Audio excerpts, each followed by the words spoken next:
হুজুর আপনি আমারে ক্ষমা করে দিন, আমি এতদিন অন্ধকারে ছিলাম। আল্লাহ পাকের দয়ায় আল্লাহ আমারে হেদায়েত দান করছেন। আল্লাহ আমার আলোর পথে ফিরাইয়া দিছেন। আমার অনেক বড় ভুল হয়ে গেছে, আপনি আমারে ক্ষমা করে দিন। আমি আপনাকে কথা দিচ্ছি আজকের পর থেকে আপনার বোনকে আর বিরক্ত করব না। আসলে তুমি তো এখন সঠিক পথে চলে আসছো, এখন তোমার সাথে আমার বোনকে বিয়ে দিতে আর কোনো আপত্তি নেই আমার। আমি কি কারণে একটানা 60 দিন 5 ওয়াক্ত নামাজ পড়তে বলছিলাম জামাতের সহিত, সেটা কি তুমি জানো? এই যে সুন্দরী রূপসী, কোথায় যাও একলা একলা?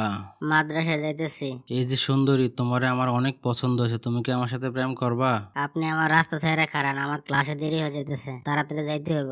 একটি শর্তে আমি তোমার রাস্তা ছেড়ে দাঁড়াইতে পারি, যদি তুমি আমার আই লাভ ইউ বলো এখন। আপনি যদি আমার লগে প্রতিদিনই এমন করেন তাহলে কিন্তু আমি আমার বড় ভাইয়ের কাছে আপনার নামে বিচার দিতে বাধ্য হব। তুমি যাকে ইচ্ছা তাকে বিচার দিতে পারো, তুমি যদি আমার আই লাভ ইউ না বলো তাহলে কিন্তু আমি তোমার রাস্তা ছাড়বো না। অসভ্য বেয়াদব কোথাকার, আজকে বাসায় যায় ভাইয়ের কাছে আগে বিচার দিতে হইব। ভাইয়া, প্রতিদিন একটা ছেলে আমার রাস্তা আটকায় আমার বাজে বাজে কথা বলে। কি বলে তোরে? তাকে যদি আমি আই লাভ ইউ না বলি তাহলে সে আমার প্রতিদিন রাস্তায় আটকাইবো। এরকম করলে আমি মাদ্রাসায় যাওয়া কিন্তু বন্ধ করে দেব। আচ্ছা ঠিক আছে, আমি কালকে তার সাথে কথা বলবো। ঠিক আছে, আমি বিষয়টা দেখতাছি। ভাইয়া, ওই যে সামনে দেওয়া ছেলেটা দাঁড়ায় আছে। এই যে সুন্দরী, তোমার জবাব তো পাইলাম না। এই যে ভাই, তুমি প্রতিদিন আমার বোনকে বিরক্ত করো কেন? এই মেয়েটা কি আপনার বোন? আমি তো আগে জানতাম না হুজুর। হ্যাঁ, এটা আমার বোন। হুজুর আপনার বোনকে আমার অনেক পছন্দ।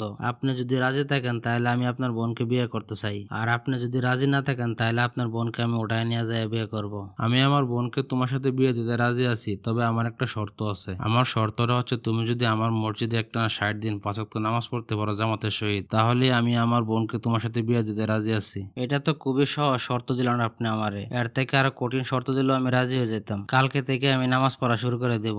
আচ্ছা ঠিক আছে, তাহলে আমি এখন যাই।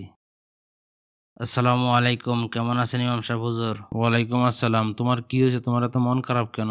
হুজুর আপনি আমারে ক্ষমা করে দিন, আমি এতদিন অন্ধকারে ছিলাম। আল্লাহ পাকের দয়ায় আল্লাহ আমার হেদায়েত দান করছেন। আল্লাহ আমার আলোর পথে ফিরাইয়া দিছেন। আমার অনেক বড় ভুল হয়ে গেছে, আপনি আমারে ক্ষমা করে দিন। আমি আপনাকে কথা দিচ্ছি আজকের পর থেকে আপনার বোনকে আর বিরক্ত করব না। আসলে তুমি তো এখন সঠিক পথে চলে আসছো, এখন তোমার সাথে আমার বোনকে বিয়ে দিতে আর কোনো আপত্তি নেই আমার। আমি কি কারণে একটানা 60 দিন 5 ওয়াক্ত নামাজ পড়তে বলছিলাম জামাতের সহিত, সেটা কি তুমি জানো?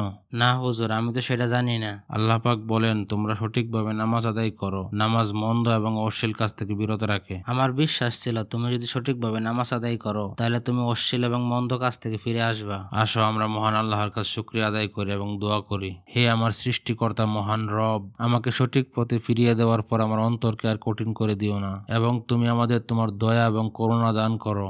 আমার দ্বারা যেন আর কোনো মন্দ এবং খারাপ কাজ না হয়। তুমি আমাকে শয়তানের ওয়াসওয়াসা থেকে হেফাজত করো, আমিন। প্রিয় দর্শক, ভিডিওটা কেমন হয়েছে আশা করি অবশ্যই কমেন্ট বক্সে কমেন্টস করে জানাবেন। ভিডিওটা যদি ভালো লেগে থাকে অবশ্যই একটা লাইক কমেন্ট শেয়ার করে যাবেন। ধন্যবাদ সবাইকে।